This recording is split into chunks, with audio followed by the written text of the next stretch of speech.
What's up, WWE Universe? My name is Rain, and welcome to WWE What If.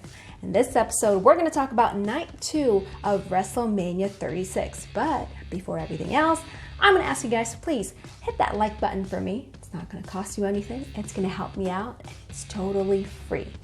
Now, let's talk about the first match of Night 2 of WrestleMania 36. The NXT Women's Championship match between Rhea Ripley and Charlotte Flair. Now, I must say that this is actually my favorite match among all of the women's matches this WrestleMania season. Why? I thought that Charlotte Flair and Rhea Ripley fought so well against each other. There's so much drama involved, and throughout the match, I couldn't really tell who's gonna win. I honestly thought that Rhea Ripley would actually retain her NXT Women's Championship. However, in the end, the Queen, Charlotte Flair, ended up defeating Rhea Ripley. I do feel bad for Rhea Ripley though, because she's not just representing herself. She was also representing the NXT brand. So I thought that it would be nice for Ripley to actually defeat the Queen at WrestleMania. So what does that mean now for Charlotte Flair? Is she gonna move to NXT? Who knows? We're gonna find out, right? Aleister Black versus Bobby Lashley. Now, I didn't really care a lot about this match because I thought this is one of those random matches that WWE threw in at the WrestleMania card. So I didn't really care who ended up winning. However, I thought it was funny that Lana caused Bobby Lashley his victory. Aleister Black ended up hitting Bobby Lashley with a black mask thanks to Lana telling Bobby to hit Aleister Black with a spear instead of just pinning him. But the moral of the story is do not ever listen to Lana. Otis versus Dolph Ziggler.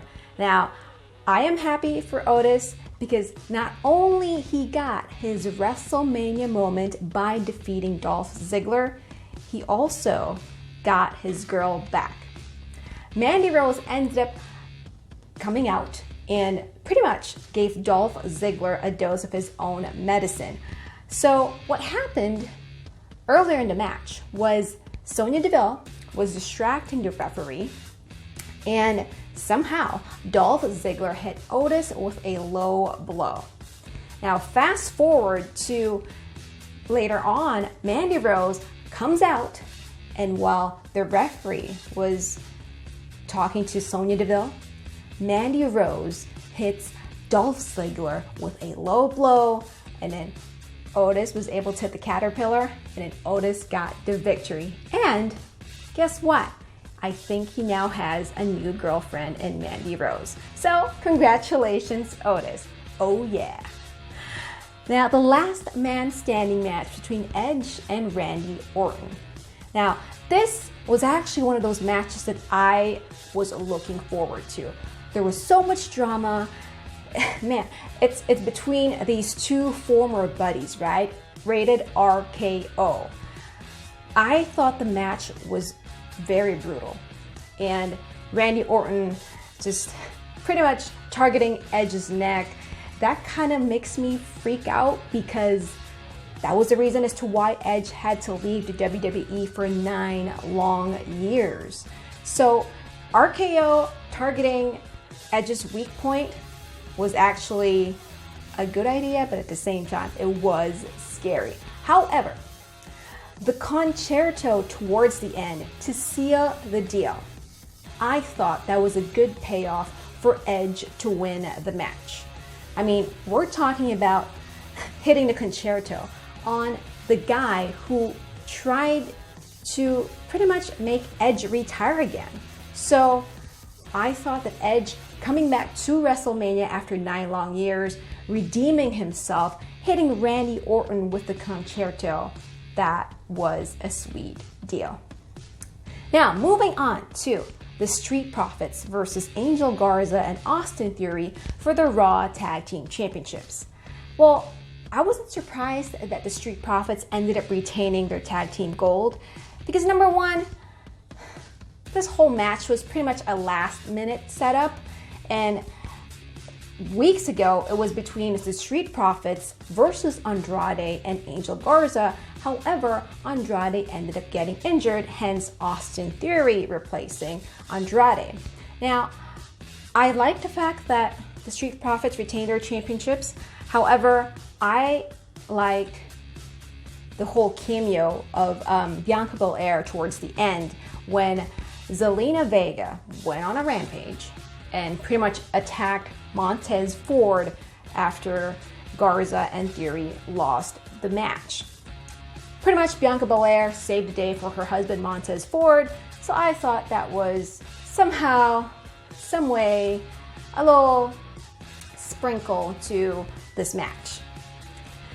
Bayley ended up retaining her SmackDown Women's Championship thanks to her friend Sasha Banks.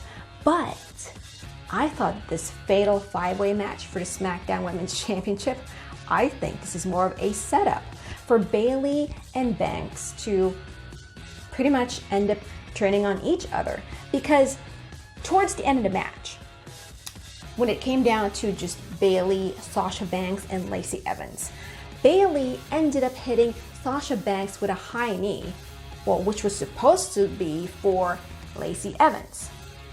And then towards the end, when Lacey Evans was pinning Sasha Banks, Bayley didn't even help her friend. So Sasha Banks got eliminated, and it came down to Lacey Evans versus Bayley. And then Sasha Banks somehow came back to life and hit Lacey Evans with a backstabber and pretty much helped her friend Bayley retain the SmackDown Women's Championship. However, I sense some sort of disappointment from the boss, Sasha Banks, because like I said, her friend seemed to, number one, attack her, and number two, did not help her at all. So we'll see what's going to happen between Bayley and Sasha Banks.